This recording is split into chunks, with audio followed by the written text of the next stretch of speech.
ನಮಸ್ಕಾರ. ಅಖಂಡ ಜ್ಯೋತಿಷ್ಯ ವಿಶೇಷ ಕಾರ್ಯಕ್ರಮಕ್ಕೆ ಸ್ವಾಗತ. ನಾನು ಮಧು ನಾಗೇಶ್. ಎಂದಿನಂತೆ ನನ್ನ ಜೊತೆ ಇದ್ದಾರೆ ಜ್ಯೋತಿಷಿಗಳು ಹಾಗೆ ಮಂತ್ರವಾದಿಗಳಾಗಿರುವಂತಹ ವಿದ್ವಾನ್ ಶ್ರೀ ನಿಧಿ ಹೊಳ್ಳ ಅವರನ್ನ ಕಾರ್ಯಕ್ರಮಕ್ಕೆ ಬರಮಾಡಿಕೊಳ್ಳೋಣ. ಗುರುಜಿ, ಕಾರ್ಯಕ್ರಮಕ್ಕೆ ಆತ್ಮೀಯ ಸ್ವಾಗತ. ನಮಸ್ತೆ ಗುರುಜಿ. ನಿನ್ನೆ ನಾವು ಮಾತನಾಡ್ತಾ ಇದ್ವಿ ಮಂತ್ರವಾದದಲ್ಲಿ ವಾಮ ಮಾರ್ಗ ಯಾವುದು ಅನ್ನೋದರ ಕುರಿತಾಗಿ. ಇನ್ನು ಇವತ್ತಿನ ಕಾರ್ಯಕ್ರಮದಲ್ಲಿ ಈಗ ಸಾಕಷ್ಟು ಜನ ಅನ್ಕೊಂಡ್ಬಿಟ್ಟಿದ್ದಾರೆ ವಾಮ ಮಾರ್ಗ ಅಂದರೆ ಅದು ಕೆಟ್ಟದ್ದೇ ಅಂತ. ಇಲ್ಲ, ಒಳಿತು ಕೂಡ ಇದೆ ಅಂತ ಒಂದಷ್ಟು ಜನಕ್ಕೆ ಗೊತ್ತು, ಒಂದಷ್ಟು ಜನಕ್ಕೆ ಗೊತ್ತಿಲ್ಲ. ಸೊ ಈ ವಾಮ ಮಾರ್ಗದಲ್ಲಿ ಯಾವ ರೀತಿ ಒಳ್ಳೆಯದನ್ನು ಮಾಡಬಹುದು ಅನ್ನೋದರ ಕುರಿತಾಗಿ ತಿಳಿಸ್ಕೊಡಿ. ವಾಮ ಮಾರ್ಗ ಅನ್ನುವಂಥದ್ದು, ವಾಮ ಅಂತ ಹೇಳಿದರೆ ಎಡ ಅಂತ ಹೇಳಿದರೆ ಎಡ ಅಂತ ಹೇಳಿದರೆ ನಾವು ಯಾವಾಗಲೂ ಚಿಂತನೆ ಮಾಡುವಂಥದ್ದು ಕೆಟ್ಟದ್ದು ಅಂತ. ಈ ವಾಮ ಮಾರ್ಗದಲ್ಲಿ ಒಬ್ಬ ವ್ಯಕ್ತಿಯನ್ನು ಸ್ತಂಭಿಸುವಂಥದ್ದು, ಅರ್ಥಾತ್ ಒಂದು ಹುಡುಗಿ ಇಷ್ಟಪಡ್ತಾ ಇದ್ರಂತಾದರೆ ಅವರನ್ನು ಬೇರೆ ಮಾಡುವಂಥದ್ದು, ಸೌಮನಸ್ಯ ಅನ್ನುವಂಥದ್ದನ್ನು ವೈಮನಸ್ಯಕ್ಕೆ ಪರಿವರ್ತನೆ ಮಾಡುವಂಥದ್ದು. ನಂತರದಲ್ಲಿ ಈ ಒಬ್ಬ ಮನುಷ್ಯನಿಗೆ ಆಗುಹೋಗುಗಳಲ್ಲಿ ಅವನು ಮಾಡುವಂಥ ಉದ್ಯೋಗ ವ್ಯವಹಾರಕ್ಕೆ ಪೆಟ್ಟು ಕೊಡುವಂಥ ಕೆಲಸವನ್ನು ಮಾಡುವಂಥದ್ದು, ಅವನ ಆರೋಗ್ಯ ಸ್ಥಿತಿಯನ್ನು ಕ್ಷೀಣಿಸುವಂತೆ ಮಾಡುವಂಥದ್ದು, ಇದೆಲ್ಲ ವಾಮ ಮಾರ್ಗದಲ್ಲಿ ಬರ್ತದೆ. ಅಂತ ಹೇಳಿದರೆ ಒಬ್ಬರಿಗೆ ನಾವು ಕೆಟ್ಟದನ್ನು ಮಾಡುವಂಥ ಸಂದರ್ಭದಲ್ಲಿ ಇದನ್ನೆಲ್ಲ ಬಳಸ್ತಾ ಇದ್ದರು ಹಿಂದುಗಡೆ. ಆದರೆ ಈ ವಾಮ ಮಾರ್ಗ ಅನ್ನುವಂಥದ್ದು ಯಾಕೆ ಅನ್ನುವಂಥ ಚಿಂತನೆ ಮಾಡುವಾಗ ಈಗ ಎಲ್ಲರೂ ಸಮೇತ ಏನು ಮಂತ್ರವಾದಿ ಅಂದ್ರೂ ಮಂತ್ರವಾದಿ ಹೆದರಿಕೆ ತಂದಿಟ್ಬಿಟ್ಟಿದ್ದಾರೆ. ಆ್ಯಕ್ಚುಲಿ ಹೇಳುವಂಥದ್ದು ಮಾಂತ್ರಿಕರು ಅಂತ. ಯಾಕೆ ಅಂದರೆ ದೇವರನ್ನು ರಜೋಗುಣದಲ್ಲಿ ಆರಾಧನೆ ಮಾಡುವಂಥ ಶಕ್ತಿ ಉಳ್ಳಂಥದ್ದು. ನಾವೀಗ ಒಂದು ವ್ಯಕ್ತಿಯನ್ನು ಮಾತಾಡಿಸಿ ಅವನಿಗೆ ಅವಾಚ್ಯ ಪದಗಳಲ್ಲಿ ಬೈದಾಗ ಏನಾಗ್ತಾನೆ, ಅವನು ಸಿಟ್ಟಾಗ್ತಾನೆ. ಅಂತ ಹೇಳಿದರೆ ತಮೋವರ್ಣಕ್ಕೆ ಹೋಗ್ತಾನೆ. ಆಗ ಅವನಲ್ಲಿ ಕ್ರೌರ್ಯ ಜಾಸ್ತಿ ಇರ್ತದೆ, ಪ್ರೀತಿ ಇರುವುದಿಲ್ಲ, ಏನಾದರೂ ದಂಡನೆ ಕೊಡುವಂಥದ್ದು ಇರ್ತದೆ. ಈ ವಾಮ ಮಾರ್ಗದಲ್ಲೂ ಈ ದಂಡನೆ ಕೊಡುವಂಥದ್ದು, ಹಾಗೆ ಆ ವ್ಯಕ್ತಿಯ ಮನಸ್ಥಿತಿ ಅನ್ನುವಂಥದ್ದು ಬದಲಾವಣೆ ಹೇಗೆ ಆಯ್ತಲ್ಲ, ಮುಂಚೆ ಸಾತ್ವಿಕತೆಯಲ್ಲಿದ್ದಾಗ ಅವನು ಆ ರೌದ್ರಕ್ಕೆ ಹೋದಂಥ ಕಾಲ, ಆಗ ಅವನು ಮಾಡುವಂಥದ್ದೆಲ್ಲ ಕೆಟ್ಟದ್ದೇ ಅಂತ. ಹಾಗಾಗಿ ಈ ವಾಮ ಮಾರ್ಗದಲ್ಲಿ ಕುಟುಂಬದಲ್ಲಿ ಆಗು ಹೋಗುಗಳು ಯಾವುದೋ ಒಂದು ಕೆಲವೊಂದು ಶೈವ ಪೀಡನಗಳಿರ್ತದೆ. ಅನಾದಿ ಕಾಲದಿಂದ ಆರಾಧನೆ ಮಾಡ್ಕೊಂಡು ಬಂದಿರ್ತಾರೆ ಹಿರಿಯರು. ಈಗಿನ ಕಾಲದಲ್ಲಿ ಏನು ಮಾಡಿರ್ತಾರೆ, ಕುಲದೇವ್ರನ್ನ ಬಿಟ್ಬಿಟ್ಟಿರ್ತಾರೆ, ಇನ್ನೊಂದು ಯಾವುದೋ ಒಂದಿಷ್ಟು ದೇವರನ್ನ ಆರಾಧನೆ ಮಾಡ್ತಾ ಇರ್ತಾರೆ. ಈಗ ನಮ್ಮ ತಾಯಿಯನ್ನು ನಾನು ಅಮ್ಮ ಅಂತ ಹೇಳ್ದಲೆ ಪಕ್ಕದ ಮನೆಯವ್ರನ್ನ ತಾಯಿ ಅಂತ ಹೇಳಿದರೆ ನನ್ನ ತಾಯಿಲಿ ಹೊಟ್ಟೆ ಬೇಜಾರಾಗೋದಿಲ್ವಾ? ಹಾಗೆಯೇ ಕುಲದೇವತಾರಾಧನೆಗಳನ್ನೆಲ್ಲ ಬಿಟ್ಟಾಗ ಏನಾಗ್ತದೆ ಅಂತ ಕೇಳಿದರೆ ಈ ದೇವರು ಕೋಪತತ್ವಕ್ಕೆ ಹೋಗ್ತಾರೆ. ಆಗ ಆ ದೇವರನ್ನ ಶಾಂತ ಸ್ವರೂಪಕ್ಕೆ ತರುವಂಥ ವಿಧಿಗಳಲ್ಲೆಲ್ಲ ಈ ಮಂತ್ರವಾದವನ್ನು ಬಳಸುವಂಥದ್ದು. ತದನಂತರದಲ್ಲಿ ಕುಟುಂಬದಲ್ಲಿರುವಂಥ ಆಭಿಚಾರ ದೋಷಗಳನ್ನು ಪರಿವರ್ತನೆ ಮಾಡುವಂಥದ್ದು ಇರ್ತದೆ. ಅಂತ ಹೇಳಿದರೆ ಕೆಟ್ಟದ್ದು ಅಂತ ಹೇಳಿದರೆ ಅದು ಯಾವಾಗಲೂ ರೌದ್ರ ರೂಪದಲ್ಲಿರ್ತದೆ. ಆ ಕೆಟ್ಟ ಶಕ್ತಿಗಳನ್ನು ನಾವು ಫಸ್ಟ್ ಆವಾಹನೆ ಮಾಡಿಕೊಂಡು ಅವುಗಳನ್ನು ಮೊದಲು ಕಟ್ಟಾಕ್ಬಿಡೋದು. ಈಗ ನಾನು ನಿಮಗೆ ಹೊಡಿತಾ ಇದ್ದೆ ಅಂತ ಆದರೆ ಫಸ್ಟ್ ನೀವೇನು ನನ್ನನ್ನು ಕಟ್ಟು ಹಾಕಿದ್ರ ಮೇಲೆ ಯಾಕೆ ಹೊಡಿತಿದ್ದೆ ಅಂತ ಕೇಳ್ಬೋದು. ಹಾಗೆ ಕುಟುಂಬ ಬಾಧೆಗಳನ್ನೆಲ್ಲ ನಾವು ಒಂದು ಫಲದಲ್ಲೋ ಅಥವಾ ಒಂದು ಬಿಂಬದಲ್ಲೋ ಆಕರ್ಷಣೆ ಮಾಡಿ ಅವುಗಳನ್ನು ಸ್ತಂಭನ ಮಾಡಿ, ಅರ್ಥಾತ್ ಕಟ್ಟಾಕುವಂಥದ್ದು ಮಾಡಿ, ನಂತರದಲ್ಲಿ ಅವುಗಳನ್ನು ವಿದ್ವೇಷಣೆ ಅಂದರೆ ಈ ಕುಟುಂಬಕ್ಕೂ ಅದಕ್ಕೂ ಇರುವಂಥ ಏನು ಆ ದೋಷಾದಿಗಳು ಅನ್ನುವಂಥದ್ದು, ಆ ವೈಮನಸ್ಯ ಅನ್ನುವಂಥದ್ದು, ಆ ಕೋಪತತ್ವ ಅನ್ನುವಂಥದ್ದನ್ನು ಶಮನ ಮಾಡುವಂಥ, ವಿದ್ವೇಷಣೆ ಮಾಡುವಂಥದ್ದು. ನಂತರದಲ್ಲಿ ಮೋಹಿಸುವಂಥದ್ದು. ಅಂತ ಹೇಳಿದರೆ ಆ ದೋಷಾದಿಗಳು ಅನ್ನುವಂಥದ್ದು ಬಾಧೆಗೆ ಪರಿವರ್ತನೆ ಆದಾಗ ನಮ್ಮ ಮಾತನ್ನು ಕೇಳಬೇಕಂತಾದರೆ ಅವುಗಳು ಮೋಹಿಸುವಂತೆ ಮಾಡಬೇಕು. ಯಾವಾಗ ಅವು ಮೋಹಿತರಾಗ್ತಾರೆ ಆ ಕೆಲವೊಂದು ಬಾಧೆಗಳನ್ನೆಲ್ಲ ಏನು ಮಾಡ್ತೇವೆ, ಅವು ಎಲ್ಲಿಂದ ಬಂತು ಉಚ್ಚಾಟನೆ ಅಂತ ಹೇಳಿದರೆ ಕಳಿಸಿ ಬಿಡೋದು, ಇಲ್ಲಾಂದರೆ ನಿಷ್ಕ್ರಿಯೆ. ಅಂತ ಹೇಳಿದರೆ ಆ ಶಕ್ತಿಯ ಈ ಮೊಬೈಲ್ನಿಂದ ಬ್ಯಾಟ್ರಿಯನ್ನು ತೆಗೆದ್ರೆ ಕೂಡಲೇ ಮೊಬೈಲಿಗೆ ಅಂತ ಬೆಲೆ ಇಲ್ಲ, ಹಾಗೆ ಆ ಶಕ್ತಿಯನ್ನು ನಿಷ್ಕ್ರಿಯ ಮಾಡಿಬಿಡೋದು ಅಂತ ಹೇಳಿ. ಈ ವಿಧಿಗಳಲ್ಲಿ ಸುಮಾರಷ್ಟು ವಿಧಿಗಳುಂಟು. ಒಂದೊಂದು ದೋಷಾದಿಗಳಿಗೆ ಒಂದೊಂದು ರೀತಿಯಾಗಿರ್ತಕ್ಕಂಥ ವಿಚಾರಗಳನ್ನು ಹೇಳಿದ್ದಾರೆ. ಈ ವಿಧಿಗಳು ಮಾಡಿದಾಗ ಏನಾಗ್ತದೆ, ಆ ಬಾಧೆ ಅನ್ನುವಂಥದ್ದು ಸಾತ್ವಿಕತೆಗೆ ಬರ್ತದೆ. ಅರ್ಥಾತ್ ನನಗೆ ಇನ್ನೇನು ಬೇಡ, ನಾನು ಅನುಗ್ರಹಕ್ಕೆ ನಿಲ್ತೇನೆ ಅಂತ. ಆ ಅನುಗ್ರಹಕ್ಕೆ ನಿಂತಾದ ನಂತರದಲ್ಲಿ ಅವರಿಗೆ ಅನುಕೂಲತೆಗಳಾಗ್ತದೆ. ಆಗಿದ್ಯಾವುದರಿಂದ ನಾವು ಮಾಡಿದ್ದು ಬೇಡದ್ದೇ. ಆದರೆ ಈಗ ಅರ್ಥ ಆಗುವಂಥ ರೀತಿಯಲ್ಲಿ ಹೇಳಬೇಕಂತ ಆದರೆ ನಿಮ್ಮ ಮನೆಯ ಎದುರು ಭಾಗದಲ್ಲಿ ಒಂದು ದೊಡ್ಡ ರೀತಿಯಾಗಿರ್ತಕ್ಕಂಥ ಮರ ಇದೆ ಅಂತ ಆದರೆ ಅದನ್ನು ಕಟ್ ಮಾಡಿದಲ್ಲೇ ನಿಮಗೆ ವಿಧಿ ಇಲ್ಲ. ಆದರೆ ಹೇಳ್ತಾರೆ ಕಟ್ ಮಾಡಲಿಲ್ಲ ಅಂತ ಹೇಳಿದ್ರೆ ಮನೆಯಿಂದ ಆಚೆ ಹೋಗ್ಲಿಕ್ಕೆ ಆಗೋದಿಲ್ಲ ಅಂತೇಳಿ. ಹಾಗೆಯೇ ಇಲ್ಲಿ ಬಾಧೆಗಳು ಇದ್ದರೂ ಅದನ್ನು ನಾವು ಈಗ ಉಚ್ಚಾಟನೆ ಮಾಡಿ, ಯಾಕಂದರೆ ಇದರಲ್ಲಿ ವಾಮ ಮಾರ್ಗ ಮಂತ್ರವಾದವನ್ನು ಜಾಸ್ತಿ ಮಾಡಲಿಕ್ಕಿಲ್ಲ ಮಾಡಬಾರ್ದು ಅನ್ನುವಂಥದ್ದಿದೆ. ದೇವರನ್ನು ನಾವು ಸ್ತುತಿಸಿಯೇ ಆ ಶಕ್ತಿಗಳನ್ನು, ಆ ದೇವರ ಅನುಗ್ರಹಗಳನ್ನು ಪಡೆದು ನಾವು ಜೀವನದಲ್ಲಿ ಸರ್ವೇ ಮಾಡಬೇಕನ್ನುವಂಥದ್ದಿದೆ. ಆದರೆ ಈ ಕೆಲಸಗಳನ್ನು ಮಾಡುವಂಥದ್ದು ಯಾಕೆ ಅಂತ ಕೇಳಿದರೆ ನಾವು ಇನ್ನು ಅನುಭವಿಸ್ಲಿಕ್ಕೆ ಸಾಧ್ಯತೆ ಇಲ್ಲ. ಹಾಗಾಗಿ ಆ ದೇವರ ಅಸ್ತ್ರದೇವತೆಗಳಿಗೆ ಆಜ್ಞೆಯನ್ನು ಕೊಟ್ಟು ಮಾಡುವಂಥದ್ದು. ಆಗೇನಾಗ್ತದೆ, ನಮಗೆ ತುಂಬ ಸಮಸ್ಯೆಗಳಾಗಿ ಅನುಭವಿಸುವಂಥದ್ದು ಪ್ರಮಾಣ ಕಮ್ಮಿ ಆಗ್ತದೆ. ಆ ಸಾತ್ವಿಕ ಬಾಧೆಗಳು ಅನ್ನುವಂಥದ್ದು ಸಾತ್ವಿಕತೆಗೆ ಬಂದಾಗ ನಮ್ಮಲ್ಲಾಗುವಂಥ ಬದಲಾವಣೆಗಳು ಸಮೇತ ಸಾತ್ವಿಕ ರೂಪದಲ್ಲಿ ಆಗ್ತದೆ. ಅದಕ್ಕಾಗಿ ಈ ಮಾಂತ್ರಿಕ ವಿಧಿಗಳು ಅನ್ನುವಂಥದ್ದು ಬೇಕಾಗ್ತದೆ. ಮತ್ತು ಇನ್ನು ಕೆಲವೊಂದು ಈ ಮಂತ್ರವಾದ ಅನ್ನುವಂಥದ್ದು ಯಾಕೆ ಪದಗಳು ಬಂತು ಅಂದರೆ, ಇವತ್ತಿನ ಕಾಲಘಟ್ಟದಲ್ಲಿ ಒಂದು ನಿಂಬೆಹಣ್ಣು ಇಟ್ಕೊಳ್ಳೋದು, ಕುಂಬಳಕಾಯಿಯನ್ನು ಇಟ್ಕೊಳ್ಳೋದು, ಅದೆಲ್ಲ ಆಹಾರಕ್ಕಾಗಿ ಮಾತ್ರ ಬಳಸುವಂಥದ್ದು. ಮುಖ್ಯವಾಗಿ ನಾನು ನಿಮಗೆ ಹೇಳಿದಂತೆ, ಹೇಗೆ ಈಗ ನಾನು ನಿಮ್ಮನ್ನು ಒಳ್ಳೆ ರೀತಿಯಿಂದ ಮಾತಾಡಿಸಿದ್ರೆ ನೀವು ಅಷ್ಟೇ ಖುಷಿಯಿಂದ ಮಾತಾಡ್ತೀರಿ, ನಾನು ಸ್ವಲ್ಪ ರೌದ್ರವಾಗಿ ಮಾತಾಡಿದರೆ ನೀವು ಅತಿರೇಕವಾಗಿ ಮಾತಾಡ್ತೀರಿ. ಹಾಗೆಯೇ ಈ ಮಂತ್ರವಾದ ಅಂತ ಹೇಳಿದರೆ, ಮಾಂತ್ರಿಕರು ಮಂತ್ರವಾದ ವಾಮ ಮಾರ್ಗ ಅಂತ ಹೇಳಿದರೆ ಅದು ಒಂದು ಅಂಗ ಮಾತ್ರ, ಒಂದು ಸ್ವಲ್ಪ ಸಮಯಕ್ಕೆ ಮಾತ್ರ ತಗೊಳ್ಳೋದು, ಅದನ್ನು ಮಾಡಬಾರ್ದು ಅಂತ. ಹಾಗಾಗಿ ಅದರಿಂದ ಸುಮಾರಷ್ಟು ವಿಷಯಗಳಿದೆ. ಈಗ ಕೆಲವರಿಗೆ ದೇಹದ ಮೇಲೆ ಇರ್ತದೆ. ನಾನು ಆಗಲೇ ಹೇಳಿದಾಗೆ, ನಿಮ್ಮನ್ನು ಈಗ ಒಂದು ವ್ಯಕ್ತಿಯನ್ನು ಅವನನ್ನು ಏನು ಬೇಕಾದರೂ ಮಾಡ್ಬೋದು ಅಂತ ಹೇಳಿದಾಗ, ಏನು ಬೇಕಾದ್ರೂ ಮಾಡ್ಬೋದು ಅಂತ ಹೇಳಿದರೆ ಆ ವಿಷಯ ಅಲ್ಲ, ಅವನ ಮಾಡುವಂಥ ಉದ್ಯೋಗದಲ್ಲಿ ನಷ್ಟ ಬರುವಂತೆ ಮಾಡುವಂಥದ್ದು, ಅದಾದ ನಂತರದಲ್ಲಿ ಅವನ ಆರೋಗ್ಯದಲ್ಲಿ ಪೆಟ್ಟು ಬರುವಂತೆ ಮಾಡುವಂಥದ್ದು, ಅವನಲ್ಲಿರುವಂಥ ವಾತ ಪಿತ್ತ ಕಫ ರೋಗಗಳು ಹೆಚ್ಚಾಗುವಂತೆ ಮಾಡುವಂಥದ್ದು, ಇದೆಲ್ಲ ವಾಮ ಮಾರ್ಗದಲ್ಲಿ ಬರ್ತದೆ. ಒಬ್ಬರನ್ನ ಮಾರಣಿಕ ಕ್ರಿಯೆಗಳನ್ನು ಮಾಡುವಂಥದ್ದು. ವಾಮ ಮಾರ್ಗದಲ್ಲಿ ಇದೆಲ್ಲ ಮಾಡಬಹುದಾ? ಇದೆಲ್ಲವೂ ಆರೋಗ್ಯವಾಗಿರೋ ಮನುಷ್ಯನನ್ನ ಅನಾರೋಗ್ಯವಾಗಿ ಮಾಡಬಹುದಾ? ಒಬ್ಬ ಆರೋಗ್ಯವಾಗಿರುವಂಥ ವ್ಯಕ್ತಿಯನ್ನು ಅನಾರೋಗ್ಯ ಮಾಡುವಂಥದ್ದು ಈ ಶಾಸ್ತ್ರದಲ್ಲಿ ಈ ಗ್ರಹಚಾರ ಸ್ಥಿತಿಗಳು ಬಂದಾಗಲೂ ಅವನು ಪೆಟ್ಟು ಬೀಳ್ತಾನೆ. ಆದರೆ ಇಲ್ಲೇನಾಗ್ತದೆ ಅಂತ ಕೇಳಿದರೆ, ಅವನಲ್ಲಿ ಏನು ದೋಷಾದಿಗಳಿದೆ ಅದಕ್ಕೆ ಹೇಳೋದು. ಈಗ ನಮ್ಮ ಈಗಿನ ಕಾಲಘಟ್ಟ ಹೇಗಿದೆ ಅಂದರೆ, ರಾಹುಕಾಲದಲ್ಲಿ ಏನೇ ಮಾಡಿದರೂ ಒಳಿತಲ್ಲ ಅಂತೇಳಿ. ಜ್ಯೋತಿಷ್ಯ ಶಾಸ್ತ್ರದಲ್ಲಿ ರಾಹುಕಾಲ ಅನ್ನುವಂಥದ್ದು ಪ್ರಯಾಣಕ್ಕೆ ಮಾತ್ರ ಹೇಳಿರುವಂಥದ್ದು. ಈ 12 ರಾಶಿಗಳಲ್ಲಿ ಯಾವ್ಯಾವ ಮನೆಗಳಲ್ಲಿ ಯಾವ್ಯಾವ ಗ್ರಹಗಳಿದ್ದಾರೆ ಅವರ ಸ್ಥಿತಿಗತಿಗಳನ್ನು ನೋಡಿ ಮನುಷ್ಯನಿಗೆ ಪಾಪಕರ್ಮ ಅನ್ನುವಂಥದ್ದು ಉಂಟಾಗ್ತದೆ. ಇನ್ನೊಂದು, ಉದ್ದೇಶಪೂರ್ವಕವಾಗಿ ಈ ಕೆಲವೊಂದು ಈ ರಜೋಗುಣವುಳ್ಳಂಥ ದೇವತೆಗಳಿಗೆ ಈ ವ್ಯಕ್ತಿಯ ಹೆಸರನ್ನು ಸಂಪುಟೀಕರಣಾದಿಗಳಿಗೆ ಅದಕ್ಕೆ ಮಾಂತ್ರಿಕ ವಿಧಿಗಳು ಸುಮಾರಷ್ಟಿದೆ. ಆ ಮಂತ್ರಗಳನ್ನು ಪುರಶ್ಚರಣೆ ಮಾಡಿದಾಗ ಅವನಲ್ಲೇನಾಗ್ತದೆ, ಅನಾರೋಗ್ಯ ಬರ್ಲಿಕ್ಕೆ ಶುರು ಆಗ್ತದೆ, ಆಮೇಲೆ ಅವನಿಗೆ ಓಡಾಡ್ಲಿಕ್ಕೆ ಆಗೋದಿಲ್ಲ, ಈ ರೀತಿ ಎಲ್ಲ ಆಗ್ತದೆ. ಯಾಕೆ ಆಗ್ತದೆ ಅಂತ ಕೇಳಿದರೆ, ದೇವರನ್ನು ರೌದ್ರ ರೂಪಕ್ಕೆ ತಗೊಂಡು ಹೋಗಿ ದೇವರ ಇವನಿಗೊಂದು ಈ ಥರ ಮಾಡು, ದೇವರ ಇವನಿಗೊಂದು ಈ ಥರ ಮಾಡು, ಅಲ್ಲಿ ಬಳಸುವಂಥ ಕೆಲಸಕ್ಕೆ ಬಳಸುವಂಥ ದ್ರವ್ಯಗಳು ಹಾಗೆ. ಯಾಕೆ ನಿಂಬೆಹಣ್ಣು ಕುಂಬಳಕಾಯಿ ನೋಡಿದ್ರು ಕೂಡಲೇ ಜನ ಹೆದರ್ತಾರೆ ಅಂತ ಕೇಳಿದರೆ ಅದು ಕೆಟ್ಟದ್ದು ಅಂತ. ಯಾಕೆ ಅಂತ ಕೇಳಿದರೆ, ನಾವು ಗಣಪತಿಗೆ ತೊಗೊಂಡೋಗಿ ನಿಂಬೆಹಣ್ಣನ್ನು ನೈವೇದ್ಯ ಮಾಡೋದಿಲ್ಲ. ಆದರೆ ಇವತ್ತಿನ ಕಾಲದಲ್ಲಿ ಎಲ್ಲದೂ ಮಾಡ್ತಾ ಇದ್ದಾರೆ. ಯಾವುದು ತಪ್ಪು ಸರಿ, ಮುಂದಿನ ದಿನಗಳಲ್ಲಿ ಸಮಯ ಇದ್ದಾಗ ಅದ್ರ ಬಗ್ಗೆ ವಿಮರ್ಶೆಯನ್ನು ಮಾಡುವ. ಈ ರಜೋಗುಣ ದೇವರಲ್ಲಿ ಆ ದುರ್ಮಂತ್ರಗಳಿಂದ ಅರ್ಚನೆ ಮಾಡಿ, ಮಂತ್ರ ಜಪಗಳನ್ನು ಮಾಡಿ, ತದ್ದಶಾಂಶ ಹೋಮಾದಿಗಳನ್ನೆಲ್ಲ ಮಾಡಿದಾಗ ಆ ದೇವರ ಕೋಪ ಅನ್ನುವಂಥದ್ದು ಆ ಮನುಷ್ಯನಿಗೆ ಆ ಸ್ಥಿತಿ ಬರುವಂತೆ ಮಾಡ್ತದೆ ಅಂತ ಹೇಳಿ. ಇದೆಲ್ಲ ಯಾವುದೋ ಕಂಡು ಹಿಡಿದಂಥದ್ದಲ್ಲ, ಅನಾದಿ ಕಾಲದಿಂದ ಇರುವಂಥದ್ದು. ನಾವು ಆ ರೀತಿ ಮಾಡ್ತಿದ್ದಂಗೆ ಯಾವುದೋ ಒಬ್ಬ ಮನುಷ್ಯನನ್ನು ಇದು ಮಾಡಲಿಕ್ಕಾಗಲ್ಲ. ಹಾಗಿದ್ರೆ ದೇವರೆಲ್ಲ ಎಂತಕ್ಕೆ ಬೇಕು? ನಾವೇ ಹೋಗಿ ಕೂತ್ಕೊಳ್ಬೋದು ದೇವಸ್ಥಾನದಲ್ಲಿ, ನಾವೇ ಪೂಜೆ ಮಾಡಿಕೊಂಡು. ಹಾಗೆ ಆ ವ್ಯಕ್ತಿಗೆ ಆ ಪೆಟ್ಟು ಬೀಳಬೇಕಂತಾದ್ರೆ ಆ ಗ್ರಹಚಾರ ಸ್ಥಿತಿ ಅವನಿಗೆ ಒದಗಿ ಬಂದಿರಬೇಕು, ಜಾತಕದಲ್ಲೂ ಆ ದೋಷ ಇರಬೇಕು, ಹಾಗೆ ಅವನ ಪಾಪಕರ್ಮಗಳು ಅಷ್ಟಿರಬೇಕು. ಅವಾಗೇನಾಗ್ತದೆ, ನಾವು ಮಾಡಿದಂಥದ್ದು ಅವನಿಗೆ ಆದಷ್ಟು ಅತಿ ಶೀಘ್ರವಾಗಿ ಫಲ ಕೊಡ್ತದೆ ಅಂತ ಹೇಳಿ. ಆಮೇಲೆ ಅವನಿಗೆ ಜ್ಞಾನೋದಯ ಆಗುವಂಥದ್ದು ಅಥವಾ ದೇವತಾ ಕೆಲಸಗಳಲ್ಲಿ ಆಸಕ್ತಿ ಜಾಸ್ತಿ ಆಗುವಂಥದ್ದು, ಮತ್ತೆ ಪುನಃ ಅವನೇನು ಮಾಡೋದು, ಹೀಗೆ ದೇವರನ್ನ ಆರಾಧನೆ ಮಾಡಿ ಅದರಿಂದ ಅನುಕೂಲಗಳನ್ನು ಪಡ್ಕೊಳ್ತಾನೆ ಅಂತ ಹೇಳಿ. ಕೆಲವೊಂದು ಮಾಡುವಂಥ ಸ್ಥಿತಿಗತಿಗಳು ಅವರ ಗ್ರಹಚಾರ ಕೆಟ್ಟಿರ್ಬೇಕು. ಅದಕ್ಕಾಗಿ ಕೆಲವರು ಇರ್ತಾರೆ, ಈಗ ಹೇಳಿರ್ಬೋದು, ಅಯ್ಯೋ ಮಾರ್ರೆ ನಮ್ದೊಂದಿಷ್ಟು ದುಡ್ಡು ಯಾರೋ ಹೊಡ್ಕೊಂಡು ಹೋಗ್ಬಿಟ್ರ ಅಂತೇಳಿ. ಅವನು ಹೊಡ್ಕೊಂಡು ಹೋಗಿರಲಿಲ್ಲ ಅಂತ ಹೇಳಿದ್ರೆ ಇವ್ರಿಗೆ ಬುದ್ಧಿ ಬರ್ತಿರ್ಲಿಲ್ಲ. ಇದು ನಿಯಮ. ಇದು ತೋರಿಸ್ಲಿಕ್ಕಾದ್ರೂ ಕೆಲವೊಂದು ಅವರ ಅನುಭವಕ್ಕೆ ಬರ್ಲಿಕ್ಕಾದ್ರೂ ಕೆಲವೊಂದು ಶಕ್ತಿಗಳು ಅನ್ನುವಂಥದ್ದು ಇರ್ತದೆ.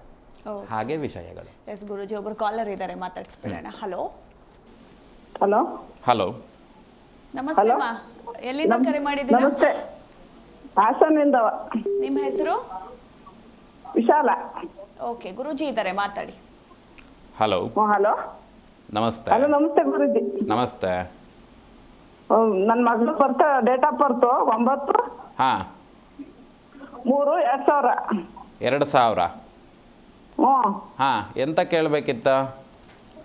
ಅವ್ರ ಬಗ್ಗೆ ಕೇಳಬೇಕಾಗಿತ್ತು. ಟೈಮು 7:27 ಬೆಳಿಗ್ಗೆ ಟೈಮ್, ಗುರುವಾರ. 7:27 ಬೆಳಗ್ಗೆನಾ? ಏನು ವಿಷಯಗಳೆಲ್ಲ ಕೇಳಬೇಕಿದ್ದಿತ್ತಂದ್ರೆ? ಸ್ವಲ್ಪ ಇದು ಅದಕ್ಕೆ ಆಗಿ ಅವ್ರ ಜ್ಯೋತಿಷ್ ಹೆಂಗೈತೆ ಅಂತ ಒಂದ್ ಸ್ವಲ್ಪ ಕೇಳಬೇಕು. ರಾಶಿ ಯಾವುದು? ಅವ್ರ ರಾಶಿ ಯಾವುದು ಗೊತ್ತಿಲ್ವಾ? ಮೇಷರಾಶಿ ಅಶ್ವಿನಿ ನಕ್ಷತ್ರ ಅಂತಾರೆ, ಒಬ್ಬೊಬ್ರು ಇಲ್ಲ ಅಂತಾರೆ, ಅದಲ್ಲಿ ಬರಕಲ್ಲ ಅಂತಾರೆ. ಹೆಂಗೆ ಕೇಳ್ತೀರಾ ನೀವು ಕೇಳುವಾಗ? ಇದೇ ಕೇಳೋದು, ಮೇಷರಾಶಿ. ನೋಡಿ, ಒಂದು ವಿಷಯ ಎಲ್ಲರಿಗೂ, ನೀವು ನಕ್ಷತ್ರ ರಾಶಿಗಳನ್ನು ಕೇಳುವಾಗ ನಿಮ್ಮ ಡೇಟ್ ಆಫ್ ಬರ್ತ್ ಟೈಮಿಂಗ್ಸನ್ನು ಕೊಟ್ಟು ಅದಕ್ಕೆ ಬಂದಂಥ ನಕ್ಷತ್ರ ರಾಶಿಗಳನ್ನೇ ಶಾಶ್ವತ ಅಂತ. ಈಗ ನಾ ಹೆಸರು ಚೇಂಜ್ ಮಾಡಿದೆ, ನಾಳೆ ಇನ್ನೊಂದು ಹೆಸರು ಚೇಂಜ್ ಮಾಡಿದೆ, ನನ್ನ ನಕ್ಷತ್ರ ಚೇಂಜ್ ಆಯಿತು ಅಂತ ಮಾಡಲಿಕ್ಕೆ ಆಗೋದಿಲ್ಲ. ಹಾಗಾಗಿ ಈ ವಿಶಾಲ್ ಅಲ್ವಾ ಹೆಸರು? 9/3/2000 7:27 ಬೆಳಗ್ಗೆ ಅಶ್ವಿನಿ ನಕ್ಷತ್ರ ಆಗ್ತದೆ ಇವ್ರದ್ದು. ಅಲ್ಲ, ಸಿಂಧುಪ್ರಿಯ ಅಂತ. ಸಿಂಧುಪ್ರಿಯ ಹೆಸರ ಮಗಳ ಹೆಸರು ಸಿಂಧು. ಅವಳದು ಮಗಳ ಹೆಸರು. ಹಾ, ಅವಳು ಬಗ್ಗಾಗಿ ಕೇಳಬೇಕಿತ್ತ? ಲಗ್ನದಲ್ಲಿ ಲಗ್ನ ಆಗೈತೆ. ಹಾ, ವೇದದಲ್ಲಿ ಶುಕ್ರ. ಹೇಗೆ ಅಂದರೆ ಇದು ಸ್ವಲ್ಪ ಸಾಂಸಾರಿಕ ವಿಚಾರಗಳಲ್ಲಿ ಮದುವೆ ಆಗಿದ್ದೆ ಎಷ್ಟು ಸಮಯ ಆಯ್ತು? ಯಾರ್ದು? ಸಿಂಧುಪ್ರಿಯ ಅವ್ರದ್ದು 1.5 ತಿಂಗಳು. 1.5 ತಿಂಗಳು. ಇದು ಹೇಗೆ ನೀವೆಲ್ಲ ಸೇರಿ ನೋಡಿ ಮದುವೆ ಮಾಡಿದ್ದ ಇದೆಲ್ಲ? ಹೌದು. ಹಾ, ಇವಳಿಗೆ ಆರೋಗ್ಯದಲ್ಲಿ ಸ್ವಲ್ಪ ಸಮಸ್ಯೆಗಳು ಅನ್ನುವಂಥದ್ದು ಇರುವಂಥ ಲಕ್ಷಣಗಳಿದೆ ಇಲ್ಲಿ.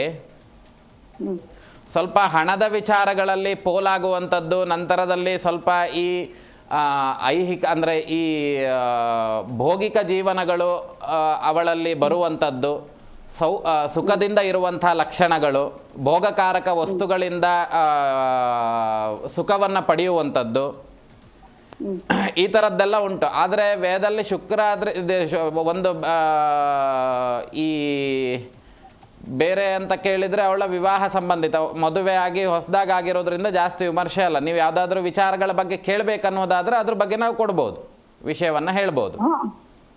ಅದೇ ಸಿಟ್ಟು ಮಾಡ್ಕೊಳ್ಳೋದು, ಬೇಗ ಹೇಳಿದ್ದನ್ನು ಕೇಳೋದಿಲ್ಲ, ಅಷ್ಟು ಮಾಡ್ತಾಳೆ. ಅಲ್ಲ, ಅದೇ ಈಗ ಏನಾಗಿದೆ ಅಂತ ಕೇಳಿದರೆ ನೋಡಿ, ಒಂದು ಅವಳು ಸಿಟ್ಟು ಮಾಡುವಂಥದ್ದು ಯಾಕೆ ಅಂತ ಚಿಂತನೆ ಮಾಡಬೇಕು. ಸಿಟ್ಟು ಎಲ್ಲರಿಗೂ ಬರ್ತದೆ. ಈಗ ನಾನೇ ಸುಮ್ಮನೆ ಬೇರೆ ಏನೋ ಮಾತಾಡಿದರೆ ಮೇಡಮಿಗೆ ಸಿಟ್ಟು ಬರ್ತದೆ, ಎಂತ ಮಾತಾಡ್ತಿದ್ರ ಅಂತೇಳಿ. ಹಾಗೆ ಅವಳ ವಿಷಯ ಯಾಕೆ ಸಿಟ್ಟು ಮಾಡೋದು ಅಂತ ಕೇಳಿದರೆ, ಈ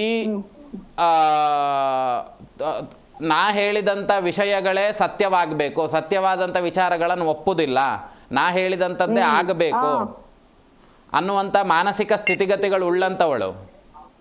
ಅದೇ ಥರ. ಮತ್ತು ಇವಳ ಜಾತಕದಲ್ಲಿ ಸಂಸೂಚಿತವಾಗಿರ್ತಕ್ಕಂಥ ದೋಷಾದಿಗಳಲ್ಲಿ ಇವಳಿಗೆ ಈ 2010 ಈ ಒಂದು 2010 ಅಂತ ಹೇಳಿದರೆ ಇವಳ ರಜಸ್ವಲೆ ಪ್ರಥಮ ರಜೋದರ್ಶನ ಆಗುವಂಥ ಕಾಲಗಳಲ್ಲಿ ಇವಳಿಗೆ ಕೆಲವೊಂದೆಲ್ಲ ಸಮಸ್ಯೆಗಳಿದ್ದಿತ್ತು. ಅಂತ ಹೇಳಿದರೆ ಅದರಿಂದ ಉಂಟಾದಂಥ ತೊಂದರೆಗಳು, ಆ ದಿನದೋಷಾದಿಗಳು ಅನ್ನುವಂಥದ್ದೆಲ್ಲ ಇದ್ದಿತ್ತು. ಅದರಿಂದ ಏನಾಗ್ತಿದೆ, ಮುಂದೆ ಕೆಲವೊಂದೆಲ್ಲ ಚಿಂತನೆಗಳು ಅಂತ ಹೇಳಿದ್ರೆ ದೋಷಗಳಾಗುವಂಥದ್ದಿದೆ. ಸದ್ಯದ ಪರಿಸ್ಥಿತಿಗೆ ಸಿಟ್ಟೆಲ್ಲ ಕಮ್ಮಿ ಆಗಲಿಕ್ಕೆ ಬಾಧೆ ಅನ್ನುವಂಥದ್ದು ಇದು ಸದ್ಯದ ಪರಿಸ್ಥಿತಿಯ ಚಿಂತನೆಗಳು. ಮುಂಚೆ ಹೀಗಿದ್ದಂಥ ಲಕ್ಷಣಗಳಿರಲಿಲ್ಲ. ಯಾವುದೋ ಒಂದು ಅವಳಿಗೆ ಇಷ್ಟ ಇಲ್ಲದೆ ಇರುವಂಥ ಕೆಲಸಗಳನ್ನು ಮಾಡಿದ್ರಿಂದ ಈ ಸಿಟ್ಟು ಪ್ರವೃತ್ತಿ ಅನ್ನುವಂಥದ್ದು ಬಂದಿದೆ. ಅದಕ್ಕೆ ಸ್ವಲ್ಪ ಈ ಸರ್ಪ ಅಂತ ಹೇಳಿದರೆ ಕುಕ್ಕೆ ಸುಬ್ರಹ್ಮಣ್ಯಕ್ಕೆ, ಮೂಲ ಕುಕ್ಕೆ ಸುಬ್ರಹ್ಮಣ್ಯಕ್ಕೆ ಹೋಗಿ ಅಲ್ಲಿ ಅವಳು ಎಷ್ಟು ಉದ್ದ ಇದ್ದಾಳೋ ಅಷ್ಟು ಉದ್ದ ಬೆಳ್ಳಿಯ ತಂತಿಯನ್ನು ಅಳೆದು ಅದನ್ನು ಕಾಣಿಕೆಯ ಹುಂಡಿಗೆ ಹಾಕಿ, ಅವಳಲ್ಲಿ ಕೆಲವೊಂದು ದೋಷಾದಿಗಳು ಅನ್ನುವಂಥದ್ದೆಲ್ಲ ಇದೆ. ಅದನ್ನ ನೋಡುವ, ಮುಂದಿನ ದಿನಗಳಲ್ಲಿ ಚರ್ಚೆ ಮಾಡುವ, ಆಯ್ತಾ? ಓಕೆ ಮಾ, ಥ್ಯಾಂಕ್ ಯು ಕರೆ ಮಾಡಿದ್ದಕ್ಕಾಗಿ. ಇನ್ನು ಮತ್ತೊಬ್ರು ಕಾಲರ್ ಇದ್ದಾರೆ. ಹಲೋ. ಹಲೋ. ಹಲೋ, ನಮಸ್ತೆ ಮಾ, ನಿಮ್ಮ ಹೆಸರು? ನಮ್ಮ ಹೆಸರು ಕಮಲಾ ಅಂತ ಹೇಳಿ. ಎಲ್ಲಿಂದ ಕರೆ ಮಾಡಿದ್ದೀರಾ? ಬೆಳಗಾವ್. ಓಕೆ, ಮಾತಾಡಿ, ಗುರೂಜಿ ಇದ್ದಾರೆ. ನಮಸ್ತೆ. ನಮಸ್ತೆ. ನಮ್ಮ ಮಗನ ಬಗ್ಗೆ ಕೇಳಬೇಕಾಗಿತ್ತು. ಮಗನ ಬಗ್ಗೆನಾ? ಡೇಟ್ ಆಫ್ ಬರ್ತ್ ಹೇಳಿ. ಗೊತ್ತಿಲ್ಲ. 15/2001 ತಿಂಗಳು? ಜೂನ್ 6. ಜೂನ್ 5. ಇನ್ನೊಂದ್ಸಲ ಹೇಳಿ. ಸ್ವಲ್ಪ ಜೋರಾಗಿ ಮಾತಾಡಿ ಮಾ. 14 ತಾರೀಕು ಜೂನ್ ತಿಂಗಳ 6 ಬರ್ತದ್ರಿ, 6ನೇ ತಿಂಗಳ. ಜೂನ್ 2001. ಸಮಯ ಸಾಯಂಕಾಲ, ಸಂಜೆ ಸಂಜೆ 5:30. 5:30. ಹಾಂ ಹಾಂ ಹಾಂ. ಎಂಥ ನಕ್ಷತ್ರ ಒಂದು? ನಕ್ಷತ್ರ ಗೊತ್ತಿತ್ತು ನಮಗೆ. ಉತ್ತರಾಭಾದ್ರ ನಕ್ಷತ್ರ ಮೀನರಾಶಿ ಆಗ್ತದೆ. ಮೀನ್ ರಾಶಿ ಆಗ್ತದೆ. ಹೌದು, ಉತ್ತರಾಭಾದ್ರ ನಕ್ಷತ್ರ ಮೀನರಾಶಿ ಆಗ್ತದೆ. ಹಾ ರೀ. ಇಲ್ಲಿ ಏನು ಕೇಳಬೇಕಿತ್ತು ಇವನ ಬಗ್ಗೆ? ಅವ್ನ್ದು ಭವಿಷ್ಯ ಮುಂದೆ ಹ್ಯಾಂಗ್ ಚೆನ್ನಾಗಿದೆ. ಎಂತ ಮಾಡ್ತಾ ಇದ್ದಾನೀಗ? ಅಲ್ಲಿ ನೌಕರಿ ಮಾಡಕತ್ತಾನ. ಆ? ಬೆಂಗಳೂರಾಗ ನೌಕರಿ ಮಾಡಕತ್ತಾನ. ಜಾಬ್ ಮಾಡಕತ್ತಾನ.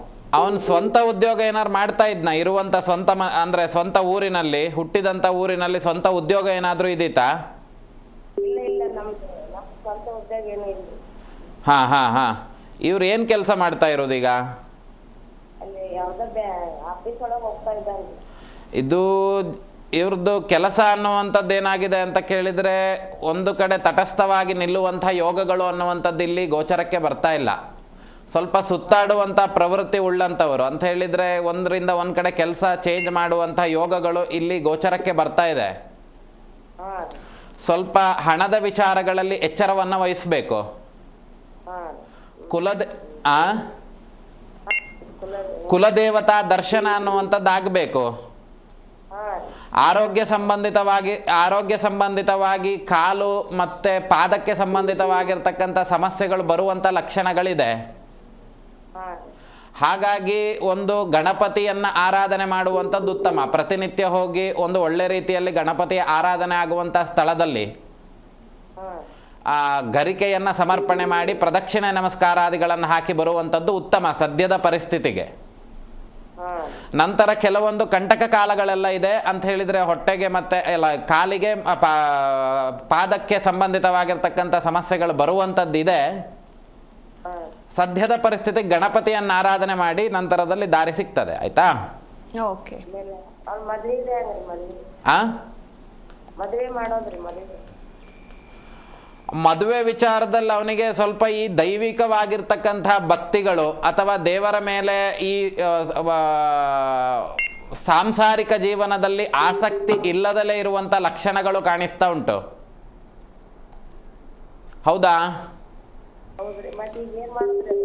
ಅದಕ್ಕೆ ಪರಿಹಾರಾದಿಗಳಿದೆ. ಯಾಕಂದರೆ ಇವನ ಸಪ್ತಮ ದೋಷ ಅನ್ನುವಂಥದ್ದಿದೆ. ಈ ರವಿಶಾಂತಿಯನ್ನು ಮಾಡಿ ಅದರೊಟ್ಟಿಗೆ ಈ ಕುಲಗುರುಗಳ ದರ್ಶನವನ್ನು ಮಾಡಿ ಅಲ್ಲಿ ಗುರುಪಾದುಕಾ ಪೂಜೆ ಭಿಕ್ಷಾವಂದನಾದಿಗಳನ್ನು ಮಾಡಿ ನಂತರದಲ್ಲಿ ಇವನಿಗೆ ಕದಳಿ ವಿವಾಹ ಮಾಡಿ ಮುಂದಿನ ವರ್ಷ ಮಾರ್ಚ್ ಒಳಗಡೆ ಮದುವೆಗೆ ಪ್ರಯತ್ನ ಪಟ್ಟರೆ ಆಗುವಂಥ ಲಕ್ಷಣಗಳಿದೆ. ದೋಷಗಳುಂಟು, ಅದನ್ನು ಪರಿಹಾರ ಮಾಡಿಕೊಳ್ಳಿ. ಆದಷ್ಟು ಬೇಗ ಪರಿಹಾರ ಎಷ್ಟು ಬೇಗ ಆಗ್ತದೆ ಅಷ್ಟು ಬೇಗ ಇವನಿಗೆ ಮದುವೆಗೆಲ್ಲ ಅನುಕೂಲಗಳಾಗ್ತದೆ. ಓಕೆ, ಥ್ಯಾಂಕ್ ಯು ಮಾ ಕರೆ ಮಾಡಿದ್ದಕ್ಕಾಗಿ. ಇನ್ನು ಮತ್ತೊಬ್ರು ಕಾಲರ್ ಇದ್ದಾರೆ. ಹಲೋ. ಹಲೋ, ನಮಸ್ತೆ ಮೇಡಮ್. ನಮಸ್ತೆ ಮಾ, ನಿಮ್ಮ ಹೆಸರು, ಎಲ್ಲಿಂದ ಕರೆ ಮಾಡಿದ್ದೀರಾ? ಶಾಲಿನಿ ಅಂತ ಯಾದಗಿರಿ. ಸ್ವಲ್ಪ ಜೋರಾಗಿ ಮಾತಾಡಿ. ಶಾಲಿನಿ ಅಂತ ಯಾದಗಿರಿ. ಓಕೆ, ಯಾರ ಬಗ್ಗೆ ಕೇಳಬೇಕಿತ್ತು? ಮಗನ ಬಗ್ಗೆ ಮೇಡಮ್. ಓಕೆ, ಗುರೂಜಿ ಇದ್ದಾರೆ, ಮಾತಾಡಿ. ನಮಸ್ತೆ. ನಮಸ್ತೆ. ನಮಸ್ತೆ ಗುರುಜಿ. ನಮಸ್ತೆ. ಏನಿಲ್ಲ ಗುರುಜಿ, ಮಗಂದು ನೌಕರಿ ಮದುವೆ ಯಾವಾಗ ಅಂತ ಕೇಳ. ಹುಟ್ಟಿದಂಥ ತಾರೀಕು ಉಂಟಾ? ಡೇಟ್ ಆಫ್ ಬರ್ತ್ ಟೈಮಿಂಗ್ಸ್ ಏನಾದರೂ? 4/12/94 ಗುರುಜಿ, 3 ಗಂಟೆ. 4/5/12 4/12/94. 2012? 4/12ನೇ ತಿಂಗಳು 94. ಮಧ್ಯಾಹ್ನ 3 ಗಂಟೆ. 4/12/94. 12/94 ಮಧ್ಯಾಹ್ನ 3 ಗಂಟೆನಾ? ಹಾಂ, ಏನು ಕೇಳಬೇಕಿತ್ತಮ್ಮ? ಏನಿಲ್ಲ ಗುರುಜಿ, ಮಗನ ಮದುವೆ ಮತ್ತು ಅವನ ನೌಕರಿ. ಮದುವೆ ಆಗಿದೆಯಾ? ಆಗಿಲ್ಲ ಗುರುಜಿ.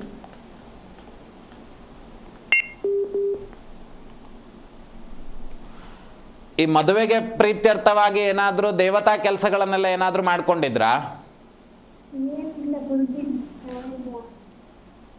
ಆಮೇಲೆ ನಂತರದಲ್ಲಿ ಇವರ ತಂದೆ ಗುರುಜಿ ಆ ಮನೆಯಲ್ಲಿ ಇರ್ತಾರೆ ಗುರುಜಿ.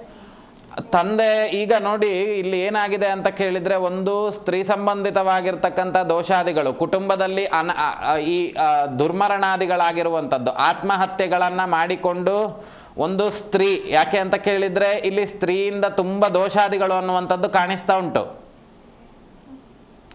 ಹಾಗಾಗಿ ಆ ಕುಟುಂಬದಲ್ಲಿ ಆದಂತಹ ದುರ್ಮರಣ ಪ್ರೇತಗಳನ್ನು ಪ್ರೇತಾಕರ್ಷಣೆ ಮಾಡಿ ಅದಕ್ಕೆ ಮೋಕ್ಷದ ಕೆಲಸಗಳನ್ನು ಮಾಡಿ ಕುಲದೇವತಾ ದರ್ಶನ ಮಾಡಿ ಬನ್ನಿ, ಆದಷ್ಟು ಬೇಗ ಅನುಕೂಲತೆ ಆಗ್ತದೆ. ಓಕೆ, ಥ್ಯಾಂಕ್ ಯು ಮಾ ಕರೆ ಮಾಡಿದ್ದಕ್ಕಾಗಿ. ಇನ್ನು ಮತ್ತೊಬ್ರು ಕಾಲರ್ ಇದ್ದಾರೆ. Hello hello hello. ಹ್ಮ್. ನಮಸ್ತೆ ಮಾ, ನನ್ನ ಧ್ವನಿ ಕೇಳಿಸ್ತಿದ್ಯಾ? ಹ್ಞೂ ಕೇಳಿಸ್ತಿದೆ ಮೇಡಮ್. ಹೇಳಿ, ಎಲ್ಲಿಂದ ಕರೆ ಮಾಡಿದ್ದೀರಾ? ನಿಮ್ಮ ಹೆಸರೇನು? ಸೌಭಾಗ್ಯ ಅಂತ, ತುಮಕೂರು ಮೇಡಮ್. ಓಕೆ, ಯಾರ ಬಗ್ಗೆ ಕೇಳಬೇಕಿತ್ತು? ಮಗಳ ಬಗ್ಗೆ ಕೇಳಬೇಕು ಮೇಡಮ್. ಅವರ ಡೇಟ್ ಆಫ್ ಬರ್ತ್, ರಾಶಿ, ನಕ್ಷತ್ರ ತಿಳಿಸ್ಕೊಡಿ. 29 9ನೇ ತಿಂಗಳು ಹ್ಞೂ 98 1998. 29. ಓಕೆ, ಮಾತಾಡಿ, ಗುರುಜಿ ಇದ್ದಾರೆ. ಮಗಳ ಬಗ್ಗೆ, ಅವಳ ಹೆಸರೆಂತ? ಮದುವೆ ಬಗ್ಗೆ. ಭವ್ಯ. ಭವ್ಯ. ಮದುವೆಗೆ ಹುಡುಕ್ಲಿಕ್ಕೆ ಶುರು ಮಾಡಿದ್ದೀರಾ? ಹ್ಞೂ ಸ್ವಾಮೀಜಿ, ಹುಡ್ಕಕ್ಕೆ ಶುರು ಮಾಡಿದ್ದೀವಿ. ಹಾಂ. ಈಗ ಶುರು ಮಾಡಿ ನನ್ನ ಪ್ರಕಾರವಾಗಿ ಒಂದು 3 ತಿಂಗಳ ಮೇಲೆ ಆಗಿರಬಹುದು. ಇಲ್ಲ, 3 ವರ್ಷದಿಂದ ಮಾಡ್ತಾ ಇದ್ದೀವಿ, ಟ್ರೈ ಮಾಡ್ತಾ ಇದ್ದೀವಿ. ಹಾಂ. ಆಗ್ತಾ ಇಲ್ಲ? ಆಗ್ತಾ ಇಲ್ಲ. ಹಾಂ. ನಿಮ್ಮ ಕುಲ ಗುರುಗಳು ಅಂತ ಏನಾರಿದ್ದಾರಾ? ಪೀಠಾಧಿಪತಿಗಳು? ಇಲ್ಲ ಸ್ವಾಮೀಜಿ. ಯಾವ ಜನ ನೀವು? ನಾವು ಗೋವಿ. ಬೋವಿಯಲ್ಲಿ ಈ ಕುಲಗುರುಗಳಿಲ್ಲ ಅಂತಾದರೆ ನೀವು ನಂಬುವಂತಹ ಒಂದು ಪೀಠಾಧಿಪತಿಗಳ ಪಾದಪೂಜೆಯನ್ನು ಮಾಡುವಂಥದ್ದು ಉತ್ತಮ. ಇವಳ ಲಗ್ನಾತ್ ಈ ಜಾತಕದಲ್ಲಿ ಕುಟುಂಬದಲ್ಲಿ ಸ್ಥಾನ ಅಂತ ಹೇಳಿದರೆ ಈ ಅನಾದಿ ಕಾಲದಲ್ಲಿ ಸ್ವಲ್ಪ ದೇವತಾರಾಧನೆಗಳನ್ನೆಲ್ಲ ಮಾಡಿ ಈ ಬಂದವರಿಗೆಲ್ಲ ಸ್ವಲ್ಪ ಕುಂಕುಮಾದಿಗಳನ್ನೆಲ್ಲ ಮಂತ್ರಿಸಿ ಕೊಡ್ತಿದ್ದಂಥ ಕೆಲವೊಂದು ಕುಟುಂಬಗಳು ಲಕ್ಷಣಕ್ಕೆ ಬರ್ತಾ ಉಂಟು.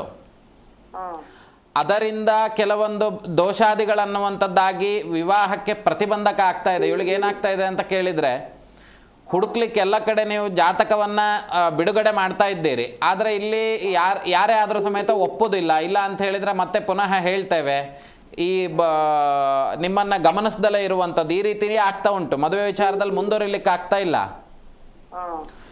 ಈ ಕುಟುಂಬದ ಆ ಗುರುಪೀಠ ಅಂತ ಹೇಳಿದರೆ ಅನಾದಿ ಕಾಲದಲ್ಲಿ ಏನೋ ದೇವರನ್ನು ಆರಾಧನೆ ಮಾಡ್ತಿದ್ದಂಥ ಸ್ಥಿತಿಗತಿಗಳೆಲ್ಲ ಬದಲಾವಣೆ ಮಾಡಿ ಆ ದೇವಿ ಕೋಪಕ್ಕೆ ಹೋದಂಥ ಲಕ್ಷಣಗಳಿದೆ. ಅದನ್ನು ಯಾವುದು ಅಂತ ಹೇಳಿ ವಿಮರ್ಶೆ ಮಾಡಿ ಸರಿ ಮಾಡಿಕೊಳ್ಳಿ, ನಂತರ ದಿನಗಳಲ್ಲಿ ನೋಡುವ, ಆಯಿತಾ? ಓಕೆ, ಥ್ಯಾಂಕ್ ಯು ಮಾ ಕರೆ ಮಾಡಿದ್ದಕ್ಕಾಗಿ. ಇನ್ನು ಮತ್ತೊಬ್ರು ಕಾಲರ್ ಇದ್ದಾರೆ. ಹಲೋ.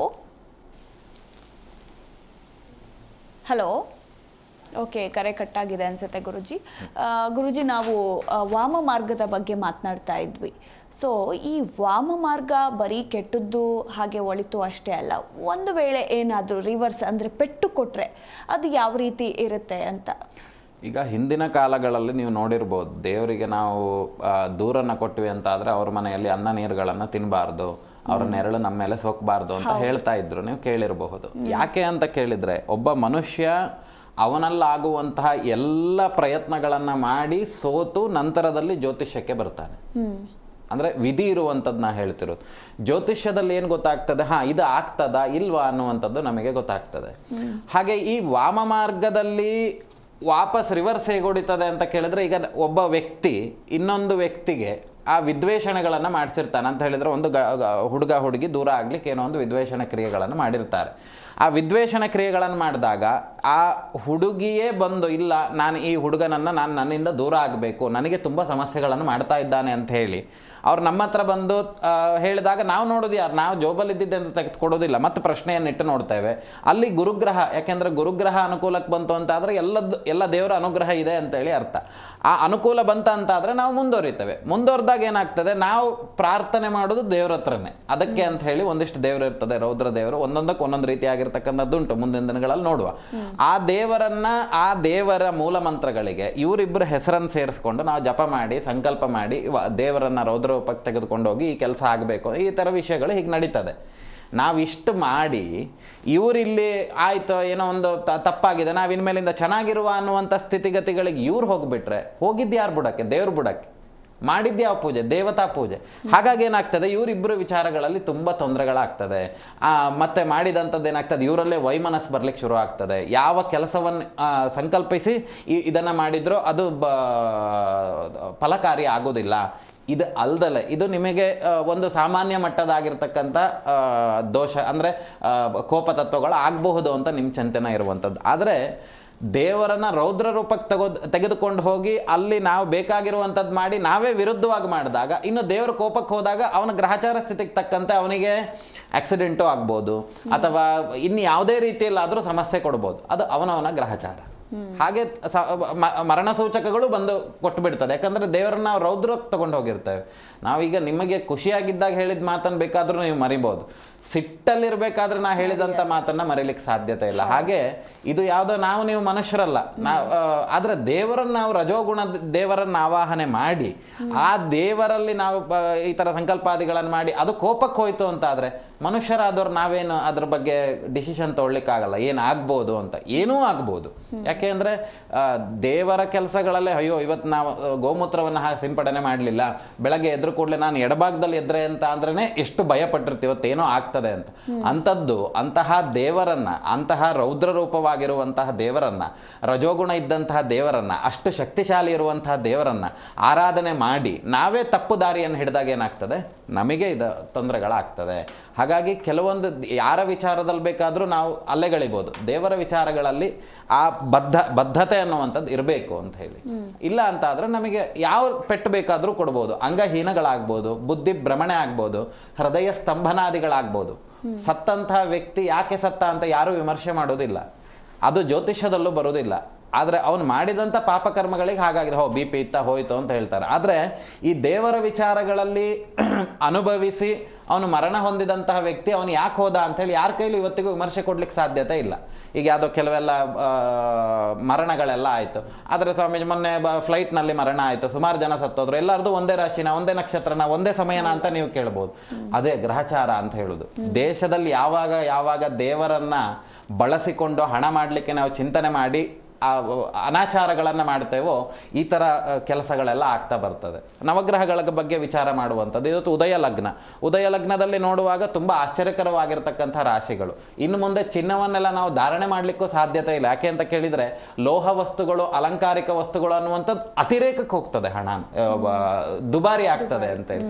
ಯಾಕಿದೆಲ್ಲ ಆಗೋದು ಅಂತ ಕೇಳಿದರೆ ಇಲ್ಲಿ ಅನಾಚಾರಗಳು ಕಮ್ಮಿ ಆಗಬೇಕು, ಆ ಮನಸ್ಥಿತಿ ಅನ್ನುವಂಥದ್ದು ಕಮ್ಮಿ ಆಗಬೇಕು. ಯಾರನ್ನ ನೋಡಿದ್ರಾದರೂ ನಮ್ಮಲ್ಲಿ ನಾವು ಪೂಜ್ಯ ಭಾವನೆಯಿಂದ ನೋಡಬೇಕು. ಆಗೇನಾಗ್ತದೆ, ಎಲ್ಲವೂ ಸಾತ್ವಿಕವಾಗಿರ್ತದೆ. ಯಾವಾಗ ದೇಶ ಅನ್ನುವಂಥದ್ದು ಸಾತ್ವಿಕವಾಗಿರ್ತದೆ, ದೇವತಾರಾಧನೆ ಹೆಚ್ಚು ಮಾಡ್ತದೆ, ಆಗ ಆ ದೇಶ ಸುಭಿಕ್ಷವಾಗಿರ್ತದೆ ಅಂತ. ಹಿಂದಿನ ತುಂಬ ಹಿಂದೆ ಹೋದಾಗ ಅಲ್ಲಿ ನಿಮಗೆ ಅಪಘಾತಗಳಾಗಿರಬಹುದು, ತುಂಬ ಅನುಭವಿಸಿದಂಥದ್ದು ಯಾವುದು ನಿಮಗೆ ನೋಡ್ಲಿಕ್ಕೆ ಸಿಗೋದಿಲ್ಲ.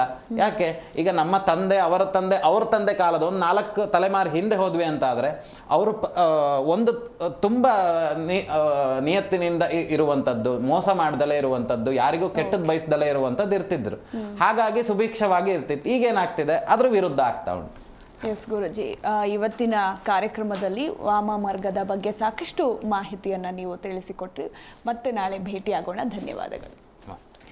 ಎಸ್ ವೀಕ್ಷಕರೇ, ನೋಡಿದ್ರಲ್ಲ, ಇದಾಗಿತ್ತು ಇವತ್ತಿನ ಅಖಂಡ ಜ್ಯೋತಿಷ್ಯ ವಿಶೇಷ. ಹಾಗೆ ನಾಳೆ ಮತ್ತೊಂದು ವಿಶೇಷ ವಿಚಾರದೊಂದಿಗೆ ನಿಮ್ಮ ಮುಂದೆ ಬರ್ತೀವಿ. ಅಲ್ಲಿವರೆಗೂ ನೋಡ್ತಾ ಇರಿ ಜೀ ಕನ್ನಡ ನ್ಯೂಸ್, ಸತ್ಯವೇ ಸುದ್ದಿಯ ಜೀವಾಳ.